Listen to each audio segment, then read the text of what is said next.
All right, so we've got the Toyota MR2 back here at Jenny's Car Care and Reviews, and we've got the Bride racing seats installed back from the mechanics. Now, if you own one of these older vehicles, there's a lot of things that you should know.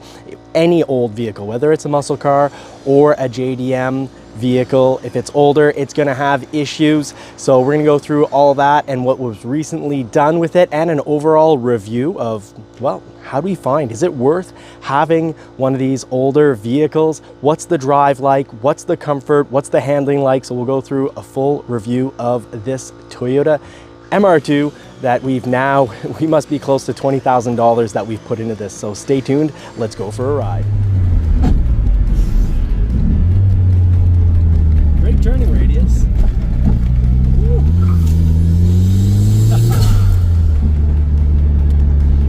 Now let's hear that exhaust.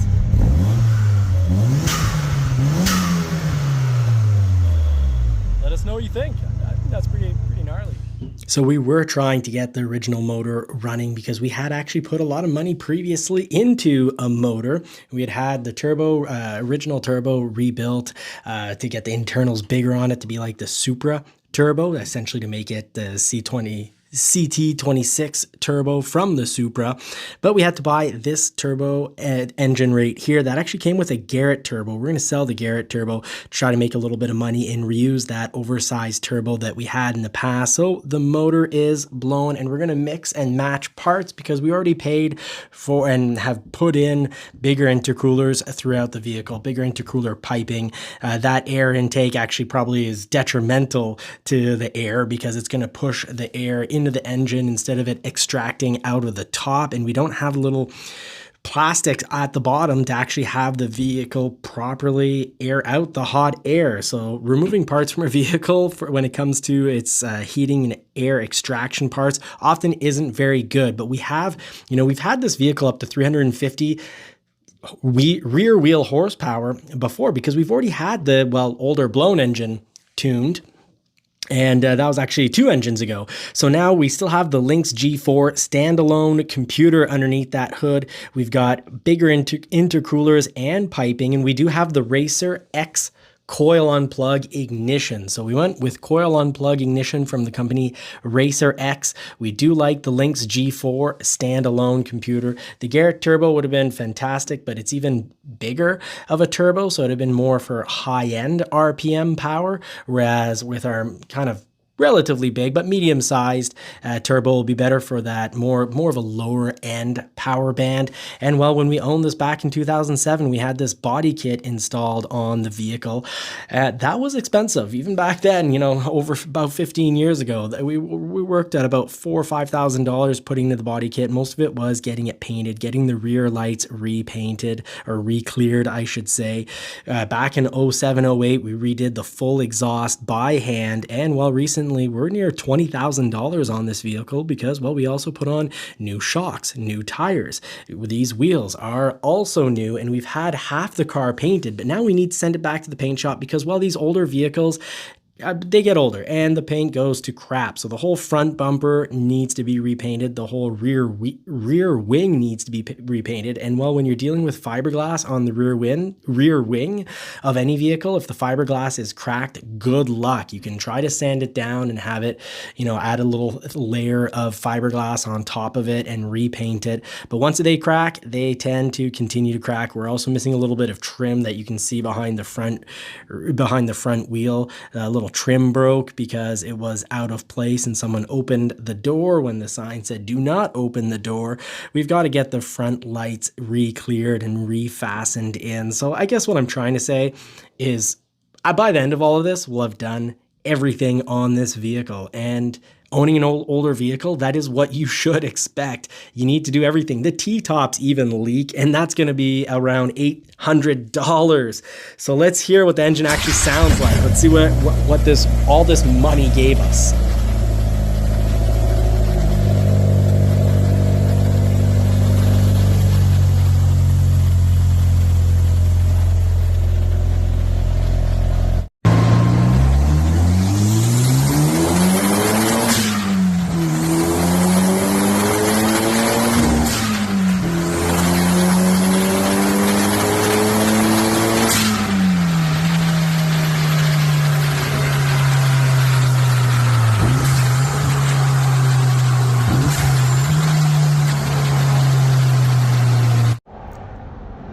So yeah, the front bumper on this is really doing quite bad. It's in bad shape. So gotta get that painted up. This rear wing is really bad. It's all cracked up.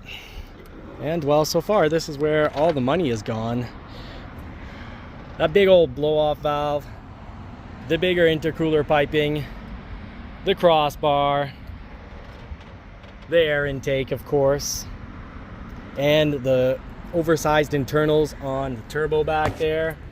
New oxygen sensor, new gaskets, and of course, all new timing belts. And well, third or fourth motor. There you go, folks. There you have it. A little help with the air extraction to help with cooling off. A lot of these MR2s run hot. All right, let's start it up. Starts up nicely. So we just took it in to the mechanics.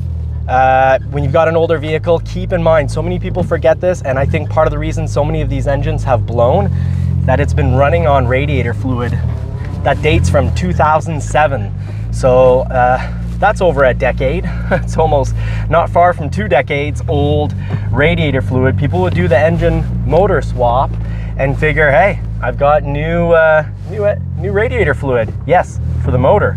But what's in your intercoolers? So this vehicle, intercooler up front, what's the liquid like from the intercooler up front all the way to the back? Disgusting. So that's part of the reason why this vehicle was running hot. Now, do expect older vehicles to have the thermostat break on you.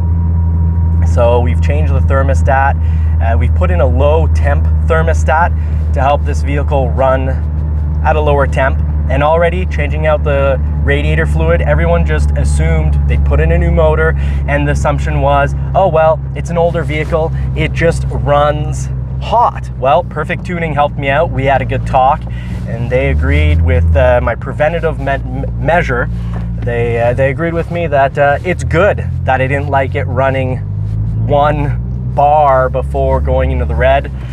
They said, you know, it can be. It wasn't boiling, it wasn't completely overheating, but having the engine constantly run at a higher temperature than what it was originally engineered to do is far from ideal. It's an extra strain on the engine. There's more heat in the engine bay.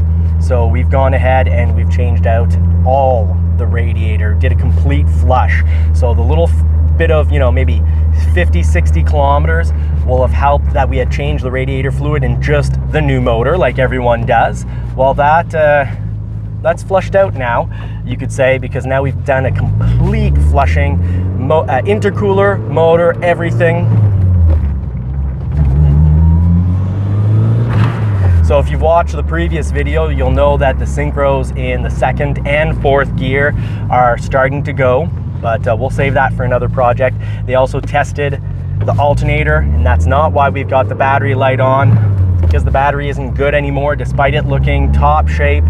Time, and this is something to expect on your older vehicles. Do expect to be changing the battery every 5 years or less, especially if you're storing the battery and the battery gets cold while at low or no energy.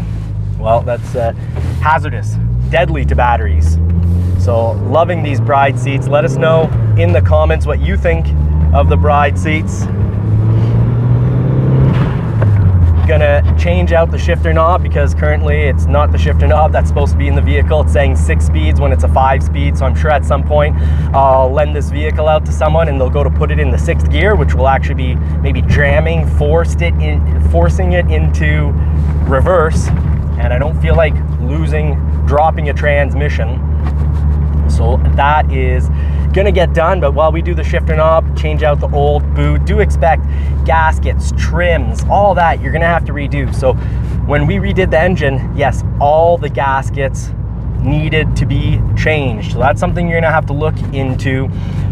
Radiator fluid should be changed every 5 to max 10 years.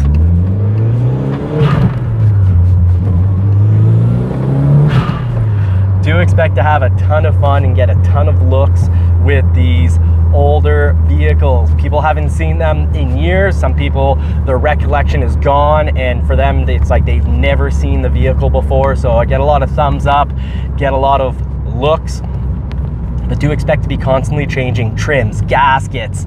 Anything that's rubber is gonna dry out. Even the plastic with time sometimes cracks. I'm lucky on this, I still have the original dash and it's great.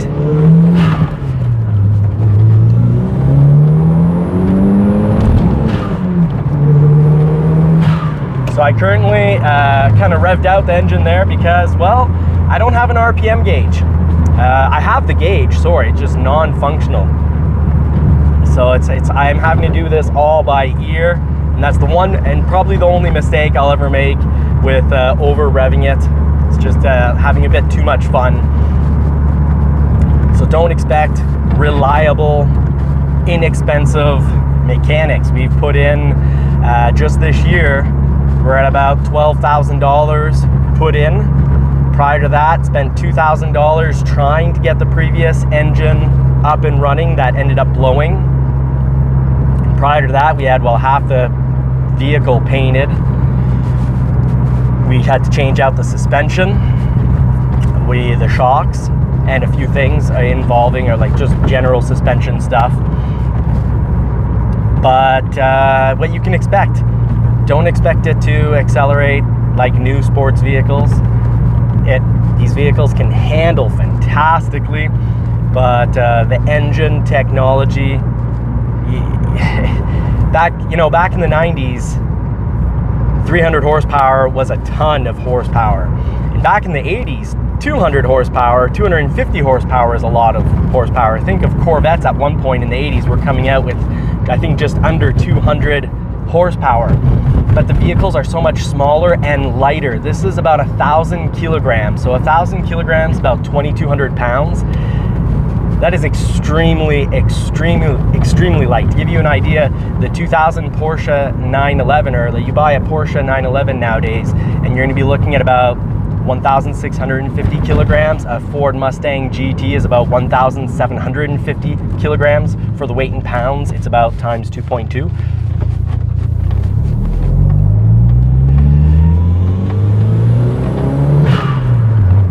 That's second, now we're in third. Lots of fun, lots of looks, really enjoying this. So it's give and take. You're gonna have something really unique. You're gonna have something that people are gonna wanna see, they're gonna wanna talk about, but you're gonna have something that probably doesn't drive as well as a new sports car. The handling probably isn't as good as a new sports car. You might think you're gonna spend a lot less than a new sports car. Well, we bought this at the right price. We bought this at $7,500.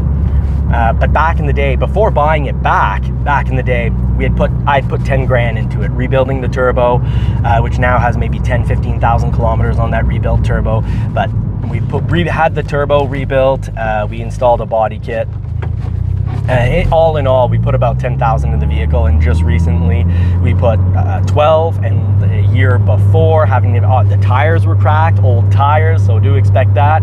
So in tires and suspension and paint, we put, I'd say, about $6,000. So we could have got a relatively new sports car for what we've put into this. Let's say we're at about 25,000 this time around, not talking about 15 years ago when we put in 10, but this time around we're about 25,000, and we're still under new sports car or used sports car power. You know, we could have got for 35,000 an extra 10, we could have got something, a sports car nowadays, maybe 4 or 5 years old, have 350 400 horsepower. You know, a used Mustang GT could have had about 420, roughly 420 to 460 horsepower. This has 240 horsepower at the wheels. We are doing a safe tune, so it went on the dyno, it got all programmed up, and one of my criteria was to have something that isn't risking to blow the engine.